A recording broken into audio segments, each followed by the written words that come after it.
एक लड़की की शादी उसकी मर्जी के खिलाफ एक सीधे सादे लड़के से होती है जिसके घर में उसकी माँ के अलावा और कोई नहीं रहता। शादी में दहेज के रूप में लड़के को कई उपहार और पैसे मिलते हैं। लड़की पहले से किसी और लड़के से बेहद प्यार करती थी और वह लड़का भी उसे चाहता था। शादी के बाद लड़की अपने ससुराल पहुँच जाती है। सुहागरात के समय उसका पति दूध लेकर कमरे में आता है। दुल्हन अपने पति से पूछती है, एक पत्नी की मर्जी के बिना अगर पति उसे हाथ लगाए तो उसे बलात्कार कहते हैं या हक? पति जवाब देता है, आपको इतनी गहराई में जाने की जरूरत नहीं है, बस दूध लाया हूँ, पी लीजिएगा। हम सिर्फ आपको शुभ रात्रि कहने आए थे। यह कहकर वह कमरे से बाहर चला जाता है। लड़की मन मार कर रह जाती है क्योंकि वह चाहती थी कि झगड़ा हो ताकि वह इस गवार से पीछा छुड़ा सके। वह दुल्हन होकर भी घर का कोई काम नहीं करती थी। दिन भर ऑनलाइन रहती और न जाने किस किस से बातें करती। दूसरी तरफ लड़के की माँ बिना शिकायत के चूल्हा चौका से लेकर घर का हर काम करती थी और हमेशा मुस्कुराती रहती थी। लड़का एक कंपनी में कर्मचारी था पर बहुत मेहनती और ईमानदार था। 1 महीना बीत चुका था मगर पति पत्नी अब तक साथ नहीं सोए थे। लड़का बहुत शांत स्वभाव का था और ज्यादा बातें नहीं करता था। वह सिर्फ खाने के समय पूछता था, कहाँ खाओगी, अपने कमरे में या हमारे साथ? और रात में अपनी डायरी लिखता था जो उसकी आदत थी। लड़की के पास एक स्कूटी थी और वह हर रोज अपने पति के ऑफिस जाने के बाद बाहर निकल जाती थी। पति के वापस लौटने से पहले ही वह घर आ जाती। एक दिन जब छुट्टी का दिन था और लड़का भी घर पर ही था, लड़की ने माँ के बनाए अच्छे भले खाने को गंदा कह दिया। गुस्से में उसने माँ को अपशब्द कहे और खाना फेंक दिया। यह देखकर शांत स्वभाव का पति गुस्से में अपनी पत्नी पर हाथ उठाने को तैयार हुआ, लेकिन तभी माँ ने अपने बेटे को सख्ती से डांटा और रोक दिया। लड़की को झगड़े का बहाना चाहिए था जो उसे मिल गया। वह पैर पटकते हुए गुस्से में स्कूटी लेकर घर से निकल पड़ी। असल में लड़की जो रोज बाहर जाती थी वह अपने पुराने प्यार से मिलने जाती थी। लड़की उस लड़के को टूटकर चाहती थी लेकिन वह अपनी मर्यादा को बनाए हुए थी जिसे वह अपनी इज्जत कहती थी। लड़की अपने प्यार के पास पहुंची और उससे बोली, अब तो एक पल भी उस घर में नहीं रहना है मुझे। आज उस गवार ने मुझ पर हाथ उठाने की कोशिश की,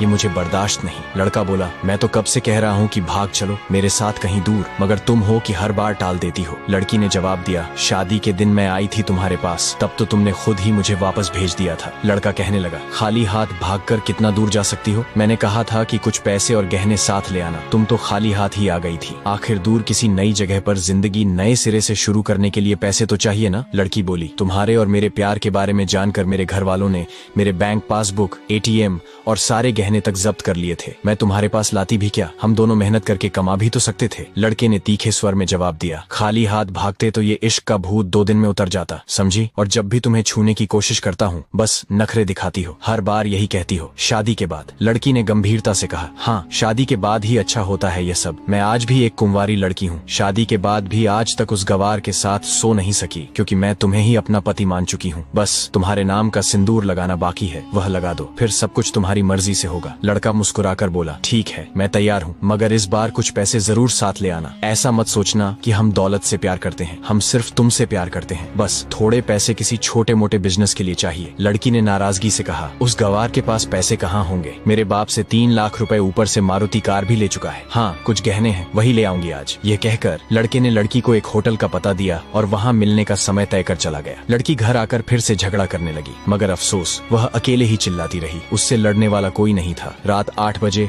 लड़के का व्हाट्सएप पर मैसेज आया, कब आ रही हो? लड़की ने जवाब दिया, सब्र करो, कोई सोया नहीं है, मैं 12 बजे से पहले पहुंच जाऊंगी। यहाँ तुम्हारे बिना मेरी सांसें घुटती हैं। लड़का लिखता है, ओके जल्दी आना, मैं होटल के बाहर खड़ा रहूंगा, बाय। लड़की ने अपने पति से कह दिया, मुझे खाना नहीं चाहिए, मैंने बाहर खा लिया है, इसलिए मुझे कोई परेशान न करे। इतना कहकर उसने दरवाजा बंद कर लिया। बाहर से पति ने कहा, अलमारी से मेरी डायरी दे दो, फिर दरवाजा बंद कर लेना, हम परेशान नहीं करेंगे। लड़की ने दरवाजा खोले बिना जवाब दिया, चाबियां दो अलमारी की। पति ने शांत स्वर में कहा, तुम्हारे बिस्तर के पैरों तले रखी हैं चाबियां। मगर लड़की ने दरवाजा नहीं खोला, उल्टा उसने जोर जोर से गाना बजा दिया। पति कुछ देर दरवाजा खटखटाता रहा लेकिन आखिरकार हार कर लौट गया। लड़की ने बड़े जोर से गाना बजाए रखा और फिर अलमारी खोलने का फैसला किया। यह वही अलमारी थी जिसे उसने पहले कभी नहीं खोला था क्योंकि वह अपना सामान अलग अलमारी में रखती थी। जैसे ही उसने अलमारी खोली वह चौंक गई। अलमारी में उसके अपने बैंक पासबुक और ATM कार्ड रखे हुए थे जो उसके घर वालों ने उससे छीन लिए थे। उसने जब पासबुक चेक की तो उसमें वे पैसे जमा थे जो लड़के को दहेज में मिले थे। अलमारी में बहुत सारे गहने भी रखे थे जिनके साथ एक दस्तावेज था। दस्तावेज में साफ लिखा था कि ये सब लड़की के नाम पर हैं। लड़की ये सब देखकर हैरान और परेशान हो गई। तभी उसकी नजर अलमारी में रखी डायरी पर पड़ी। उसने जल्दी से डायरी निकाली और पढ़ने लगी। डायरी के पन्नों पर लिखा था, तुम्हारे पापा ने एक दिन मेरी माँ की जान बचाई थी अपना खून देकर। मैं अपनी माँ से बेहद प्यार करता हूँ, इसलिए उस दिन झुककर तुम्हारे पापा को प्रणाम किया था और कहा था, आपका यह अनमोल एहसान मैं कभी नहीं भूलूंगा। कुछ दिनों बाद तुम्हारे पापा हमारे घर आए और हमारे तुम्हारे रिश्ते की बात की, लेकिन उन्होंने यह भी बताया कि तुम किसी और लड़के से बहुत प्यार करती हो। डायरी में आगे लिखा था, आपके पापा आपकी खुशी चाहते थे, इसीलिए उन्होंने पहले उस लड़के को जानने की कोशिश की जिसे आप पसंद करती थीं। आखिर आप उनके लिए प्रिंसेस थीं और हर पिता अपनी प्रिंसेस के लिए एक अच्छा ईमानदार प्रिंस चाहता है। आपके पापा ने जब उस लड़के के बारे में जानकारी हासिल की तो पता चला कि वह लड़का कई लड़कियों को धोखा दे चुका है। उसकी पहले भी शादी हो चुकी थी, परंतु वे आपको यह सब बता नहीं सके क्योंकि उन्हें पता था कि इश्क का नशा अक्सर अपनों को गैर और गैर को अपना बना देता है। एक पिता के मुंह से अपनी बेटी की यह कहानी सुनकर मैं अचंभित रह गया। हर पिता शायद ही इतना सोच पाता हो। उस दिन मुझे यकीन हो गया था कि भले ही मुझे एक अच्छा पति होने का सम्मान न मिले, लेकिन एक अच्छा दामाद बनने की इज्जत मैं हमेशा पा सकता हूँ। मुझे दहेज में मिले सारे पैसे मैंने तुम्हारे खाते में ट्रांसफर कर दिए। तुम्हारे घर से मिली गाड़ी अब भी तुम्हारे घर पर खड़ी है। मैंने इसे इसलिए वहाँ भेजा ताकि जब तुम्हें मुझसे प्यार हो जाए तो हम साथ में कहीं घूमने जा सके। दहेज, इस शब्द से मुझे नफरत है क्योंकि मैंने इस दहेज के कारण अपनी बहन और अपने पिता को खोया है। मेरे पिता के आखिरी शब्द यही थे कि किसी बेटी के पिता से एक पैसा भी मत लेना। मर्द हो तो खुद कमाकर खिलाना। तुम आजाद हो, कहीं भी जा सकती हो। डायरी के बीच तलाक के कागज रखे हैं जिन पर मैंने पहले ही साइन कर दिया है। जब तुम्हें लगे कि अब इस गवार के साथ नहीं रहना है तो साइन करके अपनी सारी चीजें लेकर कहीं भी जा सकती हो। लड़की यह सब पढ़कर हैरान और परेशान थी। वह चाहकर भी इस गवार के शब्दों को नजरअंदाज नहीं कर पा रही थी। अनजाने में ही उसके अनदेखे प्यार ने लड़की का दिल छू लिया था। उसकी आंखें नम हो गईं। डायरी में आगे लिखा था, मैं तुम्हें इसलिए मारने वाला था क्योंकि तुमने मेरी माँ को गाली दी थी। जो बेटा अपनी माँ की बेइज्जती सहले वह बेटा कैसा? कल तुम्हारे भी बच्चे होंगे, चाहे किसी के साथ भी हो। तब तुम माँ की महानता और प्यार को महसूस करोगी। मैंने तुम्हें दुल्हन बनाकर अपनी हमसफर बनाने के लिए घर लाया हूँ, जबरदस्ती करने के लिए नहीं। जब तुम्हें मुझसे प्यार हो तब मैं तुम्हारे हर गुस्से का बदला मोहब्बत से लूंगा। अगर तुम मेरी हो गई तो बेपनाह प्यार करूंगा और अगर किसी और की हो गई तो तुम्हारे हक में दुआएं मांगूंगा। इसी बीच लड़की का फोन बजने लगा जो वाइब्रेशन मोड पर था। वह फोन की तरफ देखती रही लेकिन उसकी आंखों से आंसू थमने का नाम नहीं ले रहे थे। वह अब दुल्हन बन चुकी थी, एक सच्चे प्यार